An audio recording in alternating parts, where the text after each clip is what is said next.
beynəlxalq miqyasda nə baş verir versin, ölkədə biz xalqımızın və insanımızın xoşbəxtliyinə çalışmalıyıq. Yəni bu saatı uşaq pulu vermək hansı xarici problemdən asılıdır ki? Bu hakimiyyətin iradəsi lazımdır, bu qərar qəbul edilsin. Yəni sadəcə olaraq son dövrün demoqrafik rəqəmlərinə bir baxsınlar. Gürcüstanda 2023-cü ildə, səhv eləmirəmsə 2023-cü ilə aiddir, əhalinin artımı yox, azalması müşahidə olunur. Ermənistanda çox aşağı həddə artım var. Azərbaycanda Ermənistandan bir qədər çoxdur. Ancaq Ermənistana nisbətən çoxdur. Azərbaycanın özünün əvvəlki illərinə nisbətən xeyli azalıbdır. Təbii. Bu artıq təhlükəli bir həddə gəlib çıxır. Və bu məsələni həll etməyin təbii ki, konseptual yanaşma olmalıdır. Ən sadə məsələlərdən bir uşaq pulu məsələsidir. Yaxud yəni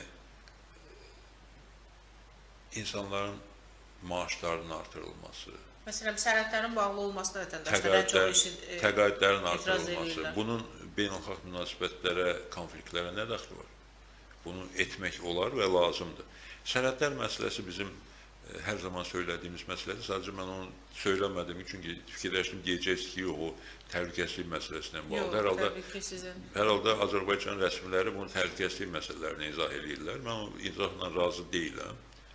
Yəni, mən hesab edirəm ki, o sərhədlərin qapalı qalması xalqa ciddi bir zərbədir, xüsusən sərhəd bölgəsində yaşayan insanlarımız və həm Gürcüstanda yaşayan soydaşlarımız, həm Rusiyada olan soydaşlarımız üçün böyük bir problemdir. O problem həll olunmalıdır. Bunun təhlükəsizliyə heç bir dəxli yoxdur. Təhlükəsizlik təkcə quru sərhədində deyil, hava sərhədində də var və təhlükə törədən qüvvələr gəlmək istəyirlərsə yolunu tapıb gələcəklər, gizli gələcəklər, hava ilə gələcəklər və s.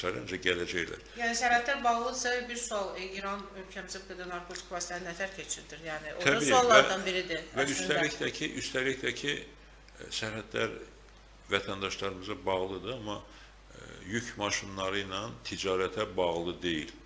Həm dövlətin ticarəti üçün, həm də ayrı-ayrı şirkətlərin ticarəti üçün.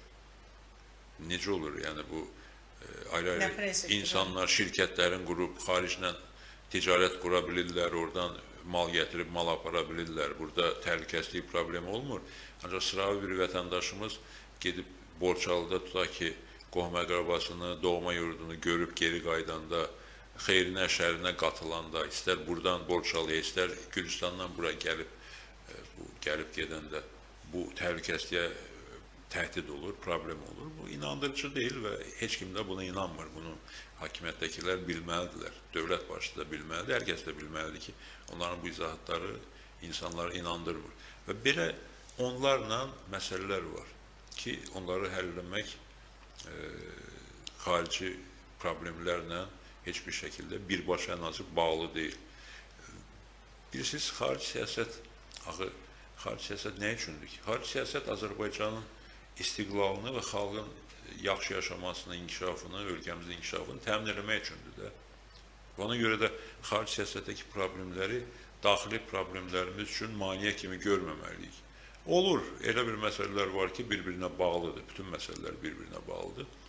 Ancaq ölkədə xalqımızın vəziyyətini yaxşılaşdırmaq üçün, istər sosial-iqtisadi vəziyyətini yaxşılaşdırmaq üçün, istər hüquqlara daha dəqiq əməl olunmasını təmin etmək üçün resurslar var, çox böyükdür bu imkanlar. Bu imkanlardan istifadə edərək bu addımlar atılmalıdır.